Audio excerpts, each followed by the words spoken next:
Supreme court గట్టిగా shock ఇచ్చింది. CBI కేసులో కేంద్రం నిర్ణయాన్ని తాజాగా సుప్రీంకోర్టు తప్పుపట్టింది. అశోక్ వర్మను సెలవుపై పంపుతూ కేంద్రం జారీ చేసిన నోటిఫికేషన్ ధర్మాసనం కొట్టివేసింది. అశోక్ వర్మకు సిబిఐ డైరెక్టర్ గా మళ్లీ బాధ్యతలు అప్పగించాలంటూ కేంద్ర ప్రభుత్వాన్ని సుప్రీంకోర్టు ఆదేశించడం సంచలనంగా మారింది. కేంద్ర ప్రభుత్వం తనను బలవంతంగా సెలవుపై పంపించడాన్ని సవాలు చేస్తూ సిబిఐ డైరెక్టర్ అశోక్ కుమార్ వర్మ దాఖలు చేసిన పిటిషన్ పై సుప్రీంకోర్టు మంగళవారం నాడు తీర్పు వెలువరించింది. సిబిఐ కేసులో కేంద్రం వ్యవహరించిన తీరును సుప్రీంకోర్టు తప్పుపట్టింది. ఈ వ్యవహారంలో సివిసి కేంద్ర ప్రభుత్వం ఇచ్చిన ఉత్తర్వులను సర్వోన్నత న్యాయస్థానం పక్కన పెట్టింది. అశోక్ వర్మకు తిరిగి బాధ్యతలను అప్పగించాలని కోర్టు ఆదేశించింది. ఈ అంశంపై ప్రధాని ప్రతిపక్ష నేత ప్రధాన న్యాయమూర్తి వారంలో నిర్ణయం తీసుకోవాలని పేర్కొంది.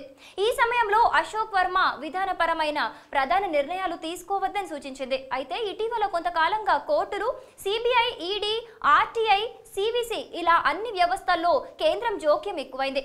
ఇటీవల సుప్రీంకోర్టు న్యాయమూర్తులు మీడియా ముందుకు వచ్చి ప్రధాన న్యాయమూర్తి వ్యవహార శైలిపై చేసిన విమర్శలు మరొక ముందే ఇప్పుడు సిబిఐలో ప్రముఖ స్థానాల్లో ఉన్నవారు ఒకరిపై ఒకరు విమర్శలు చేసి అరెస్ట్ల దాకా వెళ్లారు.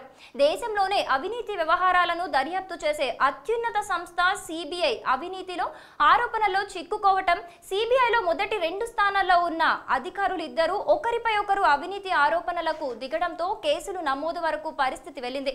ఈ పరిస్థితికి కారణమైన కేంద్రం ఏమి చేయాలో తెలియక CBI chief Ashok Verma, special director Rakesh ఆస్థానాలకు సెలవుపై పంపింది.